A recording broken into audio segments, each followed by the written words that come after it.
Portland's largest plant-based Asian, Native Hawaiian, and Pacific Islander heritage event is happening this Sunday, June 1st from 5 to 10 p.m. at the Red on Salmon Street. With over 50 vendors, there will be food, drinks, art, home goods, chef demos, lion dancers, and so much more. Plus, a portion of sales will benefit Asian advocacy nonprofit Apano, which is an awesome organization. To learn more, head over to their Instagram at VeganizerPDX. That's at VeganizerPDX.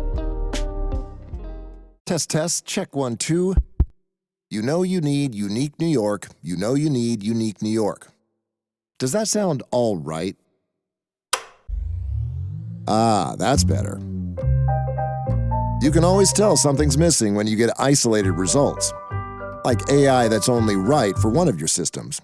Get AI that can work across your data and applications. Learn more at IBM.com. The AI built for business. IBM.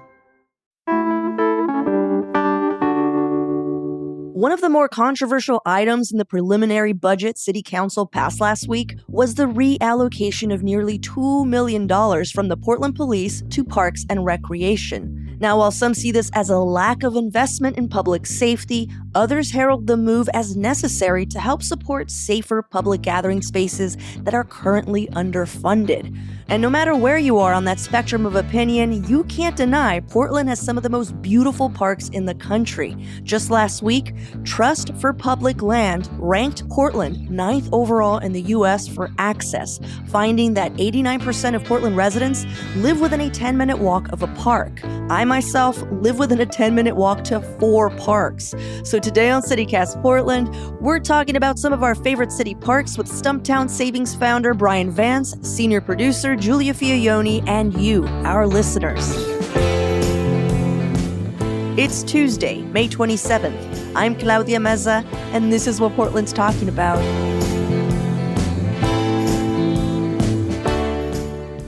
Hey, Bryan. Hey, Giulia. Thanks for hanging out with me today. Hey, Claudia. Good to be back. Hey, good morning.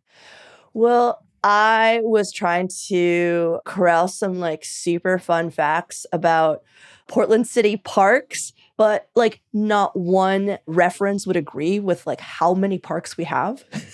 Yeah, it's a weirdly debated fact. It shouldn't be. They're physical places. We should be able to count these. We should know.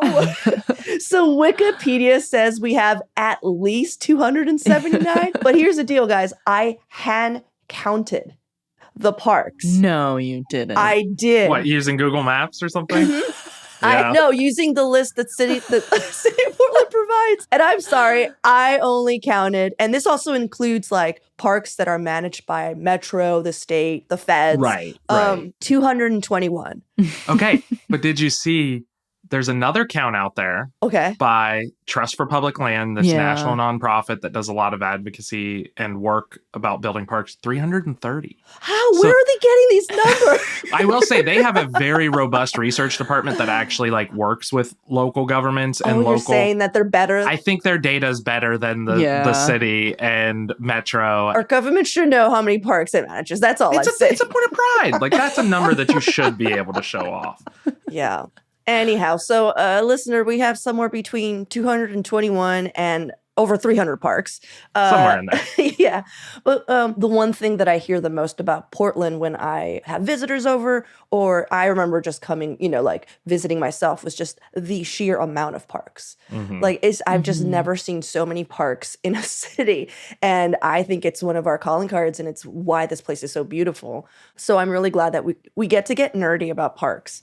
Yeah. It's going to be fun. Yeah. So you'll hear us go through not only just a few of our favorite parks and why and all that, but we also have some tape from our listeners, because last time we were at Sunday Parkways, Giulia asked a few people who came up to say hello, where they live and what their favorite park was and why. So it's pretty cool. Mm-hmm. Yeah, I feel like we're actually having a chat cast with all of our listeners. With all of Portland, basically. Yeah. So, we've all lived in different cities. What do you think makes Portland Park so special? I think it's something you said. I grew up in a city that's bigger than Portland, that doesn't have nearly as many parks as Portland. And so It's the access to parks. We seem to have a lot more of them, even if they're small. Like, I live across the street from a park that isn't that big, but it's there. I don't have to get in my car to drive to a park. Like, there are numerous parks that I can walk to within 10, 15 minutes. That's just not something that every city has, sadly. Even in like the heart of the city, it can be hard to get to a green space. I also think like our parks are full of these big, beautiful old trees. And they're just really fun to look at. We don't necessarily have the most like beautifully manicured parks. Like, we have some, but a lot of our parks, it's just like green space and trees, and that's fine. It's cool. They're there. Like, that's what I think sets us apart is we have them. So yeah, they feel very integrated into the surrounding environment. They don't seem like copy and paste like other big cities. But I also feel like, Bryan, that I've noticed over the years that people go to parks to express themselves. Yeah. Like, there are a lot of people that show up and they're hula hoop dancing or juggling and meeting new friends or joining some sort of sports group. And there's like constantly random events going on at parks across the city. Like, it just seems like you can kind of stumble upon them at any point in the summer. I remember one time I went to Laurelhurst Park for a tree climbing event with a bunch of arborists. And there were just like arborists up in trees competing to get up and down the fastest. And it just felt like one of the most Portland things ever. Yeah, just to add to something that you said, Bryan, the sheer number of parks is, what grabs me, but also the fact that it really is just like anywhere you go, you see a park. Right. But, and there's also, let me say it this way. All the things that you guys said, there's a reason for it, is because like our park system was actually thought about when the city was getting built out. They actually hired an architectural firm to consider where parks will go. It was the Olmsted brothers. It's literally called the 1903 Olmsted Portland Park Plan.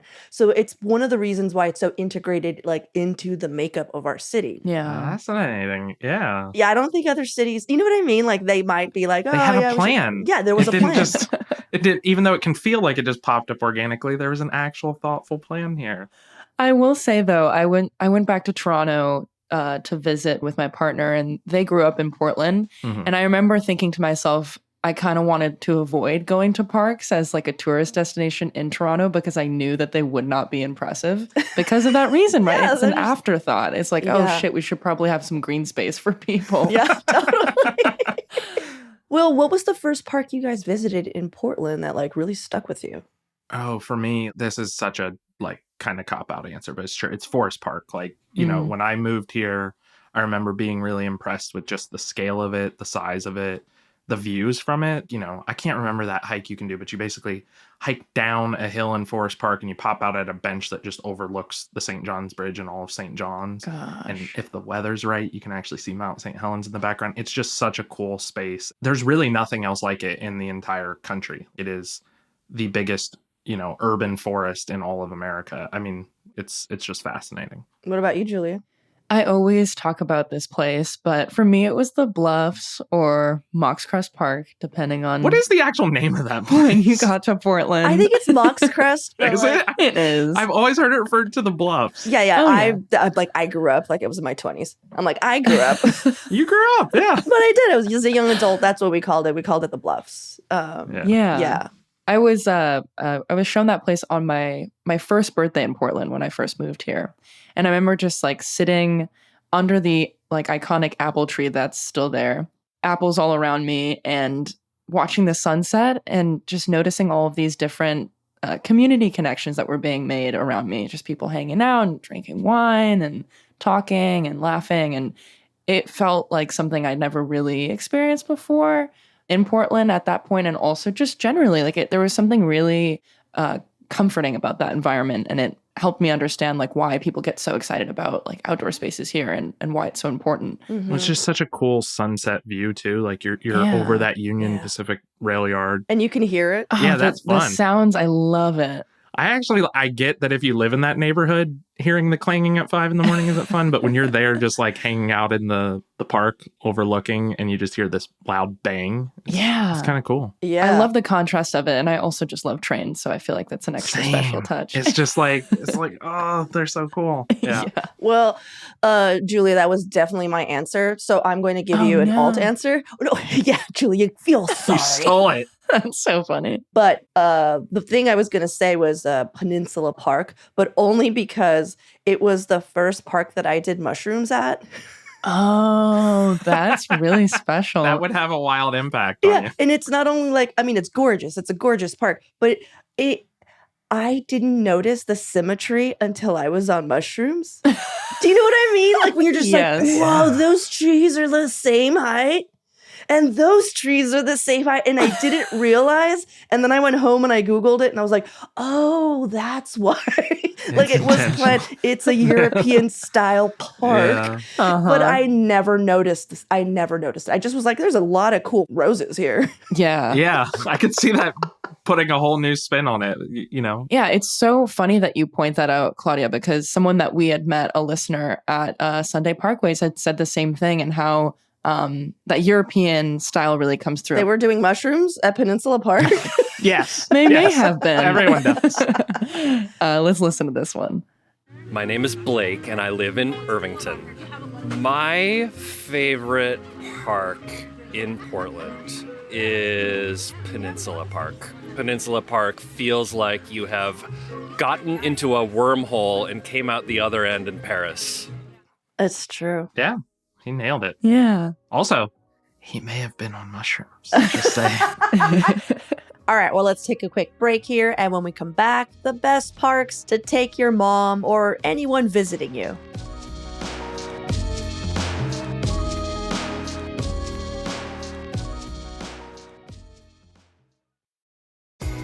This episode is brought to you by Temptations Cat Treats. Your cat will come running for the perfectly irresistible Temptations Creamy Puree and Temptations Lickable Spoon Cat Treats. The best time to feed lickable cat treats to your cat is anytime. Feed by hand for a playful moment, in a bowl for a creamy treat, or as a topper to make mealtime fun. Visit TemptationsTreats.com to learn more.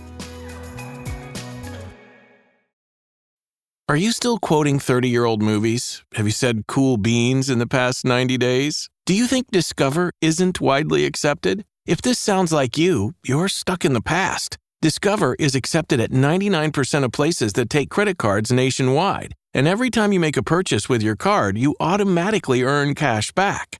Welcome to the now. It pays to Discover. Learn more at discover.com/creditcard. Based on the February 2024 Nielsen report. Well, what's one park you always take out-of-town guests or family to when they're visiting? Again, I'm going to be that person who picks the obvious one. I'm sorry, but I get to go first, so I'm going to do it. Go on. Mount Tabor. It's just like, it's cool because like most people don't realize that we have a dormant volcano in city limits, so that's always a fun fact to show. Literally everything at Mount Tabor. There's, volleyball courts, tennis courts, hiking trails, dog parks, beautiful views of the city, weird water reservoirs that everyone's like, why aren't these swimming pools? And I'm like, I don't know. Good question, but they're fun to look at. Yeah, and we're also not drinking water from them because they're gross. So. They're just there. So dumb. But, like the fun history of like, that actually used to be our drinking water. And birds could poop in it. And teenagers could pee in it and all that stuff. It's just it's a weird park. It's like, it's very fun and just a great way to spend a few hours. And the views up at the top are just really nice as well. So, yeah. What about you, Giulia? Honestly, this is funny because I don't spend much time in Northwest anymore. I used to live over there, but every time someone visits, I always make the time to go up to Washington Park because it's just this whole experience. So it's up in the Northwest Hills and it feels like it just like endlessly sprawls up towards the Japanese garden. And as you're moving up towards that direction, so you walk through Washington Park, there's a swing set and a playground and all these super tall trees and picnic tables, people hanging out. And you walk up, there's an amphitheater, there's a little trail, there's the rose test garden, and you can even go all the way past the tennis courts to the Japanese garden if you're really ambitious. But it's all walkable, and it gives you like such a good idea of the way that parks are laid out and embraced in our city. And I think it's really special for people coming for the first time to see.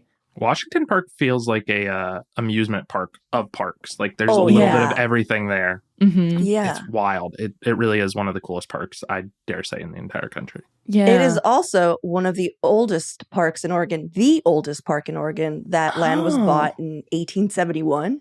So it's like that is one of the reasons why so much was built around it, because it has, like you were saying, the zoo, the World Forestry Center, the Hoyt Arboretum, the Rose Test Garden, the Portland Japanese Garden, plus all these little parks, just the little Korean Memorial. Exactly. Yeah. Did you know it's an active landslide? It's been an active landslide for decades. So there's work going on at Washington Park right now. I didn't realize and it's like, what is that. happening? They're trying to actually stabilize the ground that the entire park is on because it's been slowly sliding downhill for decades. Could you imagine just seeing lions downtown and they're like, they slid down. They showed up. Someone should have done something. I just feel like Portland at its worst, we're just a Simpsons episode. Do you know what I mean? I mean, there's a reason. We are. There's a reason the creator, he comes from Portland. He definitely got a lot of inspiration from here. So. Mm-hmm. Oh, man. Well, I'm going to give you a very lazy answer because when people visit me, they usually visit my neighborhood as well. And so, of course, I take them to Cathedral Park because it's, just a few blocks away. It's gorgeous. The fact that it's so close to the river and you can actually access the river. Mm-hmm. You got the new dock. Yeah. And then it kind of slopes. There's the bridge. There's part 2. You go to one part. But it's true. You go to one part. You're like, oh, this is a cool park. And you're like, let's cross the street. There's more. Hold on to your butt. And so it's just wonderful. And I love that more and more organizations are using it as a place to either play music or whatever. Because I want something to be happening in that park every day that it's not raining. Because most of the time I just feel like it's me and my dog. Right. You're like, what is going on? Why aren't you taking advantage of this? We have this awesome park, everyone. Anyhow. And it's so beautiful. The arches of the bridge supports, it's just... Yeah. It's like artwork. Yeah.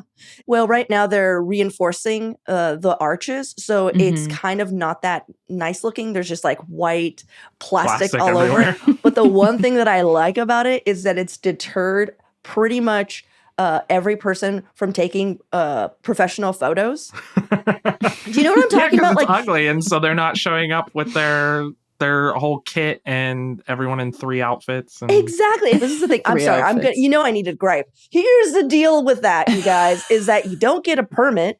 You just bring an entire family from God knows where, because they're not from St. John's, I'll tell you that much. And then you tell everyone who's just sitting there from St. John's to move. Right. The entitlement. We're like, but we live here. And I hate it because if you say no, you're a dick. Mm-hmm. And, and if it's a quinceañera, I'm like, all right, I'll move. But the thing is that it's too many things. It's someone's birthday. There's a family shoot. Someone's proposing. It's a wedding shoot. There's just too many fucking things. That's all. So it's every person with an Instagram account got the memo that they need to show up and take a photo there. So I'm hoping that once it comes back online, and it's unwrapped, that people forget about it. You're great. Yes, I don't want to shut it down. But as you were listing things about the possibilities of what could be happening at Cathedral Park, it reminds me of another clip that we have from a listener talking about how nostalgic this one park is for them, Lincoln Park, because of the memories that they had. I'm going to play it real quick so you guys can hear. Okay. So my name's Emmanuel Citlalpopoca, and the neighborhood I'm from is Southeast Portland. I think my favorite park in Portland is probably the one where I grew up, which would be out in the southeast, would be Lincoln Park. From there, the reason I like that park is a lot of stuff has happened there. I guess my first kiss was there, a girlfriend that I had at that time, basketball games, and just the list goes on and on and on and on. That just brings me a lot of nostalgia and a lot of joy, and as well a lot of growth in me in that area. How sweet is that? It's so sweet. It's very sweet, yeah. I would move for someone's first kiss. Confirmed not an asshole. We're about to have our first kiss, Claudia. Could you please step out of the scene? I'd be like, fine. I'm going to stare at you, though.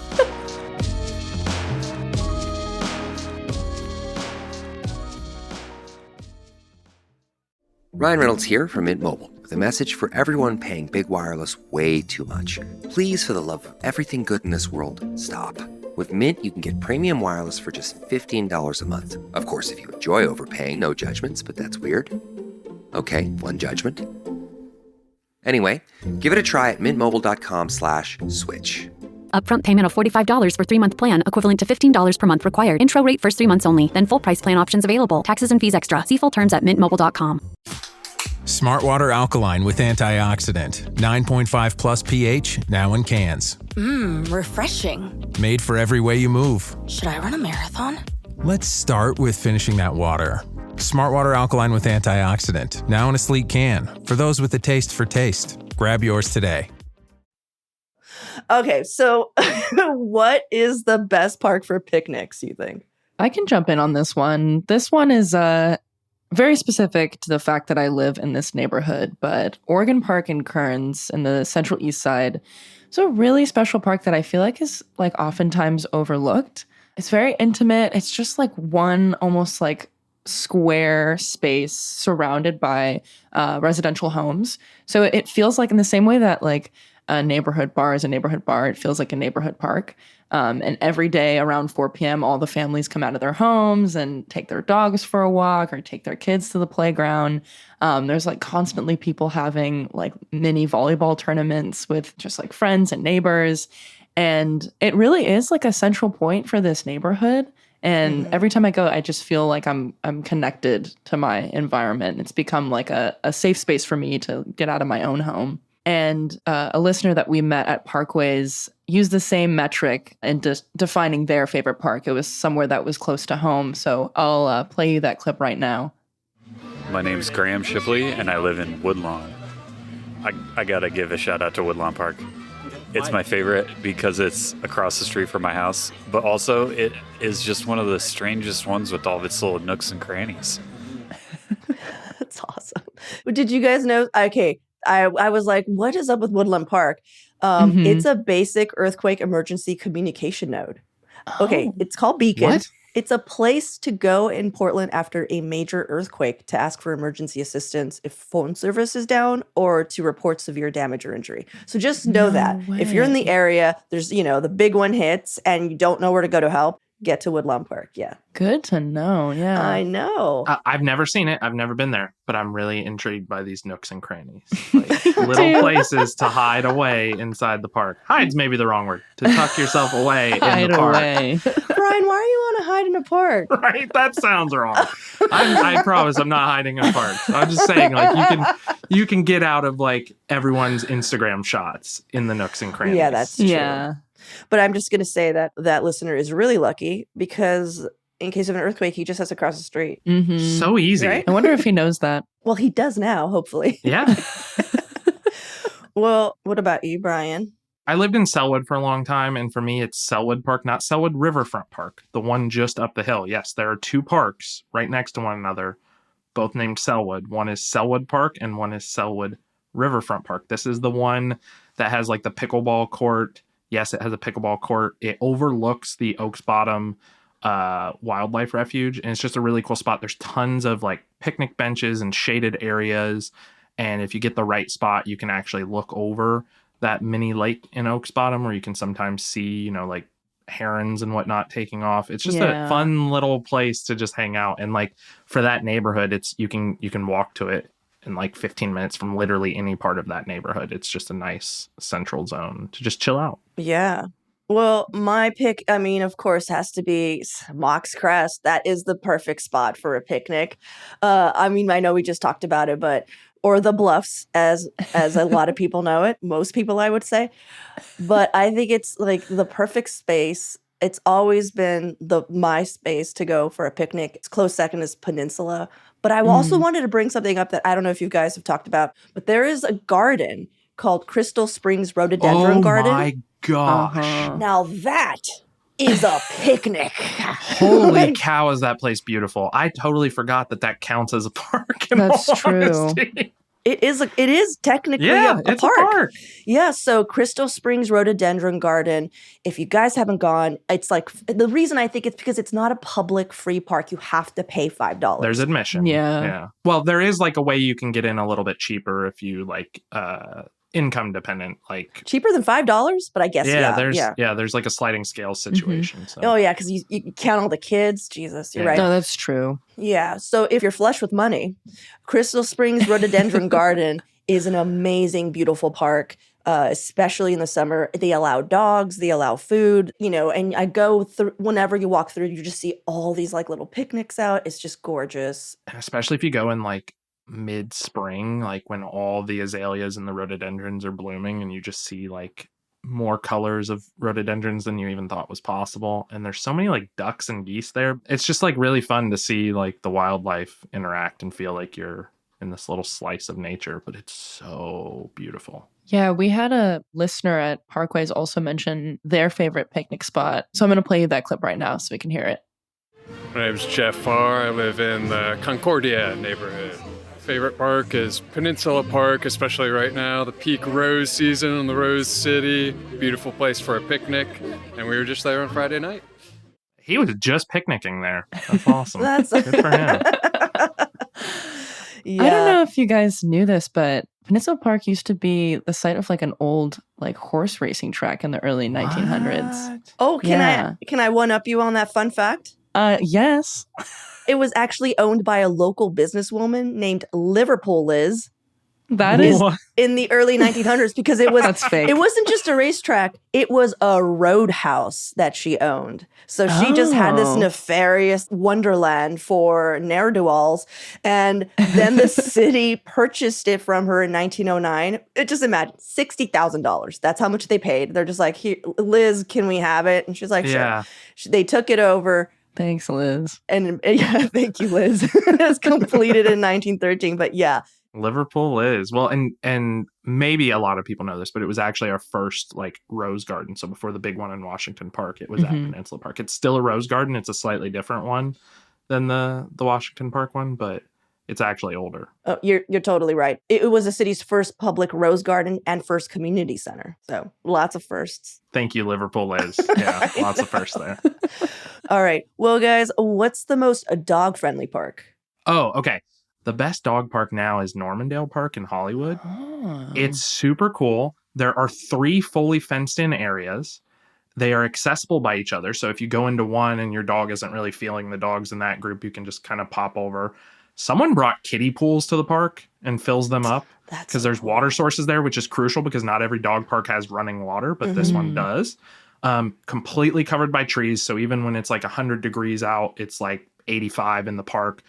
Mulched. Like the city takes really good care of this place, and it's just a really fun chill spot. Oh, nice. What about you, Julia? Julia, who has no dogs. What about you, Julia? What's your favorite dog park? Brian, your answer was so thoughtful, like from the perspective of the dog. Mine is just like, this is where you go to see dogs run around and have a good time if you don't own one. For me, it's Laurelhurst Park. During the summertime, it's a little bit different because they close the off-leash area to events and they move it to another section. But at other times of the year or moments where there aren't events going on, there's this like huge hill with this tiny little like bench so you can view all the dogs like running around and interacting with each other. Fun. And it's just the cutest thing. There's this person that I see almost every time I'm there, and they're in a motorized wheelchair, and they have this like old little like Chihuahua looking dog that walks next to them, and they always wave every single time that you pass by them. And it just like seems like such a friendly, welcoming space for dogs like that, like kind of all kinds. So that's why it's one of my favorites. Yeah. Well, the park that I think is the most dog friendly is something that I share with a listener. So I'm going to just let him tell you what we think is the most dog friendly park. Yeah, hi, my name's Chris Olsen. My favorite park is Chimney Park, the large dog park in St. John's. I just take my dog there every weekend. His name's Cheez-It, and we like run around, and he loves it. And so we're there pretty much every Saturday morning or Sunday morning. And yeah, it's just our favorite because it makes our dog so happy to have that space to run around. So yeah, that's my favorite park in the city for sure. Cheez-It. What a great name. It's a great name. So let me tell you just a really fun fact about Chimney Park. So it's adjacent to Pier Park. And Pier Park is like essentially where people go to frisbee golf, and it's like one of the largest frisbee golf areas, I think, in the United States. But it's called Chimney Park because it was once the site of the city's incinerator. What? It has since been removed. So there are no chimneys now. No, but that's why it was called Chimney Park, because I've always been like, that's kind of hardcore. Where's the chimney? No. But you know what's so funny is that my dog hates other dogs, not in an aggressive way, but she just doesn't get them. Like, she's like, what am I supposed to do with you? You don't have treats, you know? It's practical. Yeah, so that's why I like that park, because it's so big that she can do her little thing. Like, she's like, you know when kids go in recess, there's always the one that just like goes off by themselves and looks for 4-leaf clovers? Like, that's my dog. That's so cute. So yeah, she doesn't dog very well, but I love it. And I think that park, it's closed in. So if you have dogs that like to chase. Some dogs have terrible recall too. Yeah. Mine basically goes deaf when she wants to. So yeah. It does suck when it rains because it is a little muddy.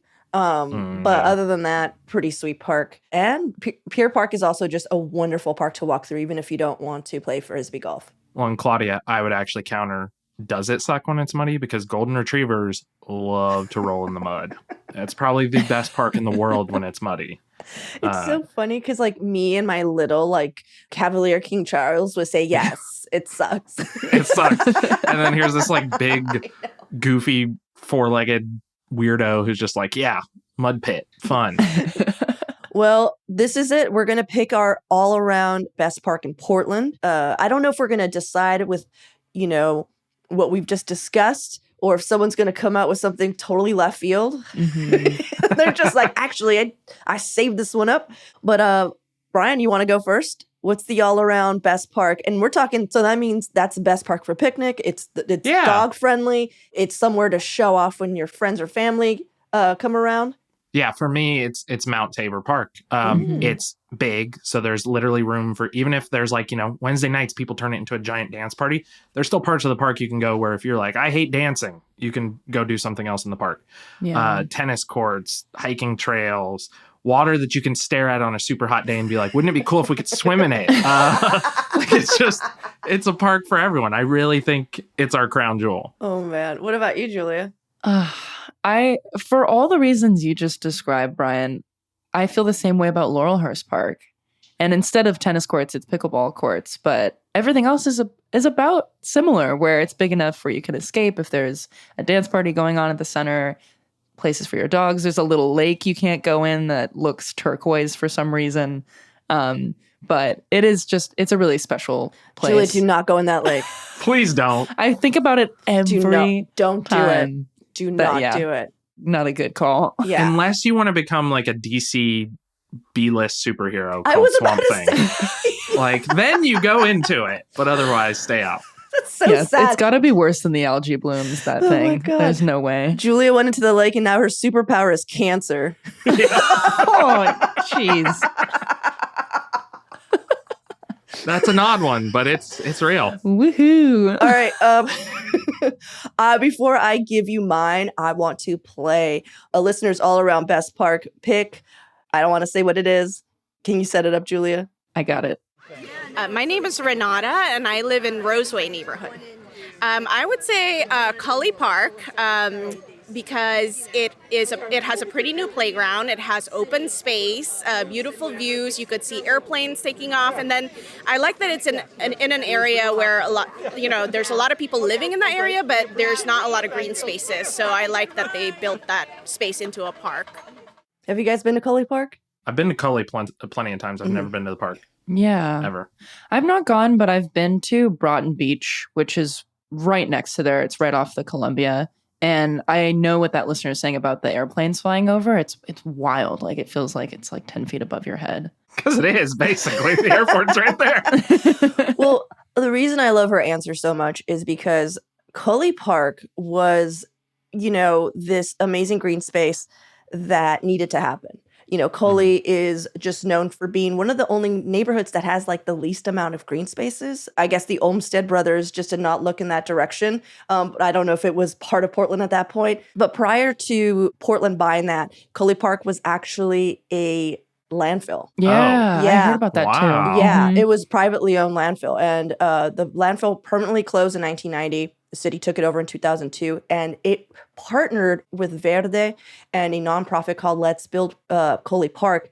And so it was transformed into the park that is now in 2018. And so there's just something about that spirit of that park where I'm just like, that is the coolest fucking park. That is. Well, yeah, it's just like everything we like about Portland. The fact that like we can get stuff done. The fact that we can turn a really ugly thing into something beautiful. I didn't know it was that new either. What a cool way to just repurpose a blight into something that everyone can use. Exactly. Yeah.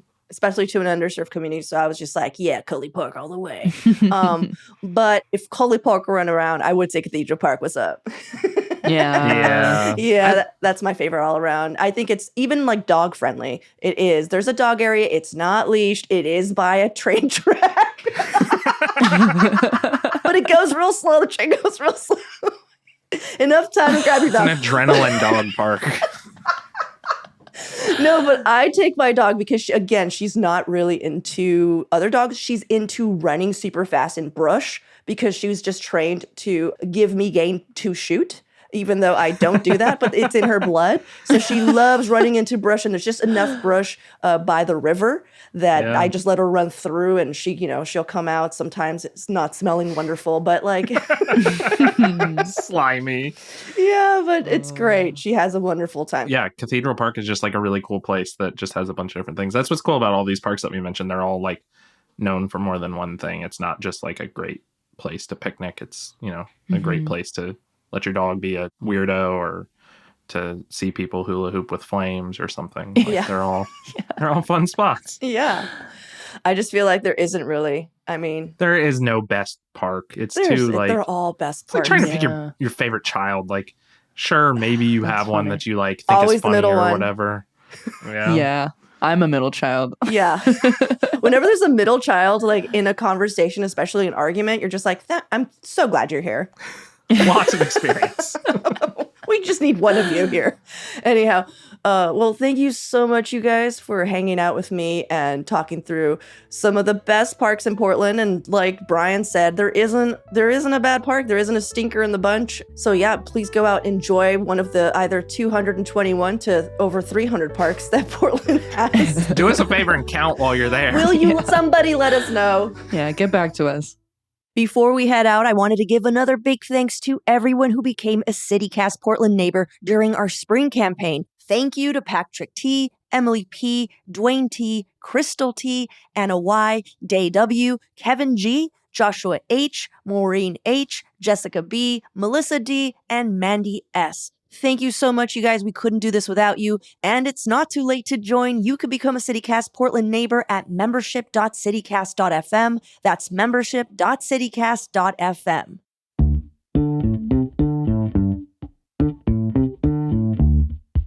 That's all for today here on CityCast Portland. Thanks so much for listening. If you enjoyed the show, please share it with a friend, rate or leave us a review. It really does help us out. We'll be back tomorrow morning with more from around the city. Until then, see you at Slim.